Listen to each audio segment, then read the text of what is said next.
Trigger warning, this video does touch upon heavy subjects such as suicide. Just out of curiosity, I recently looked at the cutscene at the beginning of Undertale, and I realized something.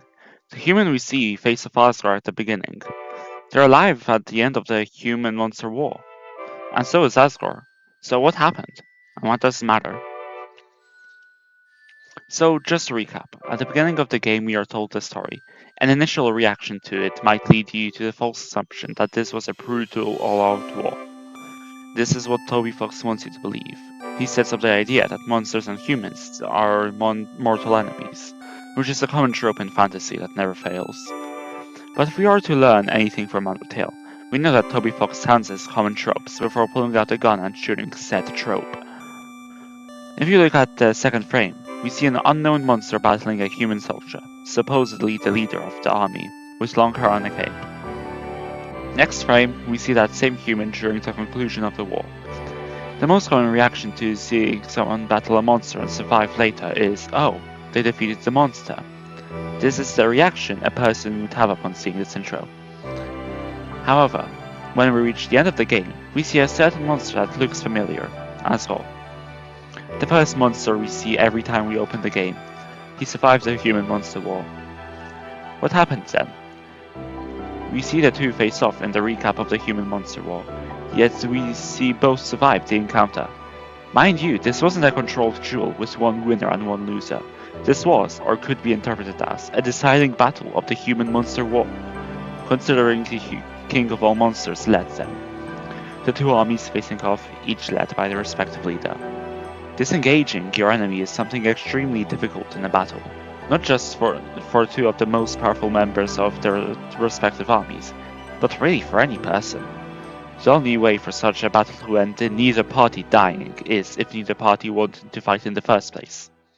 Wait, that sounds familiar. Let's jump forward a couple centuries.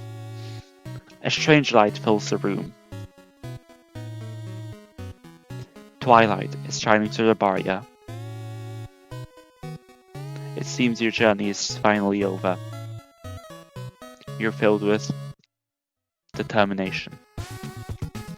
That's right, the penultimate battle of Undertale's neutral route, Asgore Dreamer.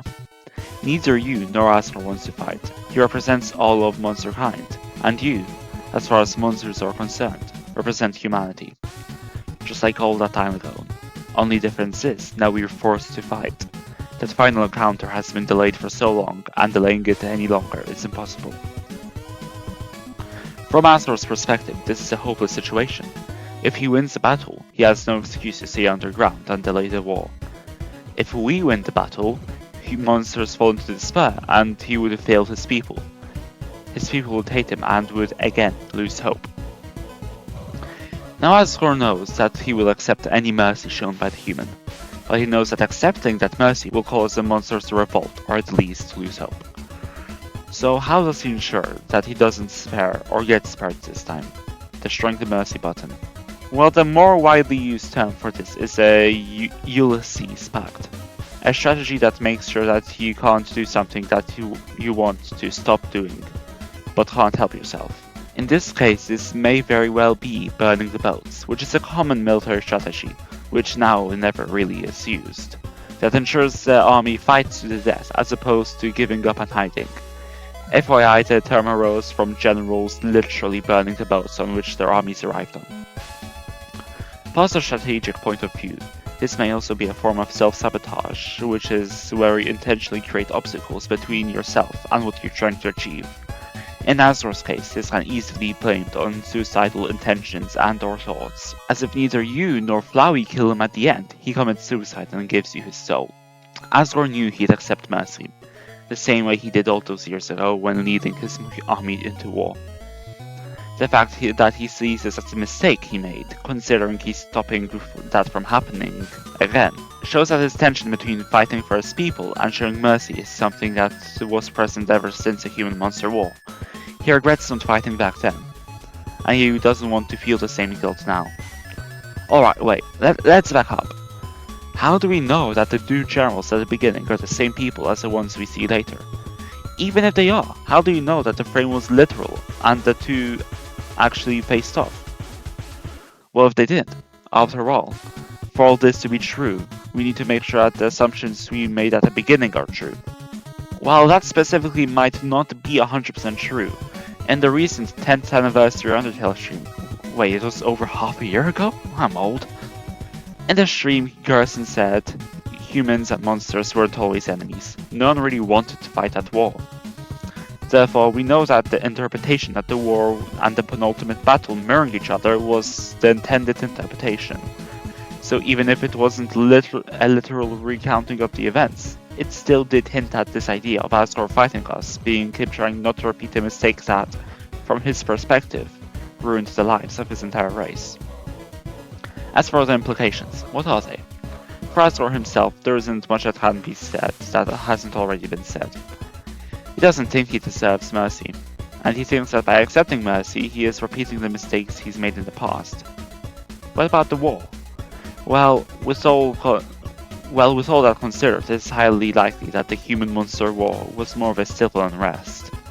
No humans were slain in battle, as if one died, then monsters would immediately win thanks to the godlike powers that the human and monster soul combined entails. Additionally, from the same stream I mentioned before, Gerson said that the signs were clear-cut. Some monsters are on the human side, some monsters are on the human side, some humans are on the monster side.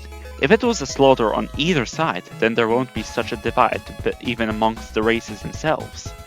Therefore, I believe this war wasn't a war, and rather a civil unrest. Due to politics or something like that, humans forced monsters into hiding, and that was a way of making sure a war didn't happen. However, due to the poor retelling of events, in the end most monsters saw it as a massacre, forcing them into hiding. Now only a few people know what actually happened. This makes Asgore's refusal to back down again even more heartbreaking, as avoiding conflict back then caused him to see himself as a bad king. He didn't fight for his people. He wants to be a good king and a good person, yet he is forced into a situation where he can't be both. So through destroying the mercy button, he is also promising himself that he won't fail his people again. And for a brief moment of self-loathing, he did become a bad person. But he couldn't fully commit to becoming a murderer, and in the end he died to his own indecision and unwillingness to fight for his people if it meant abandoning his own morals and being a good person. So yeah, that's my analysis.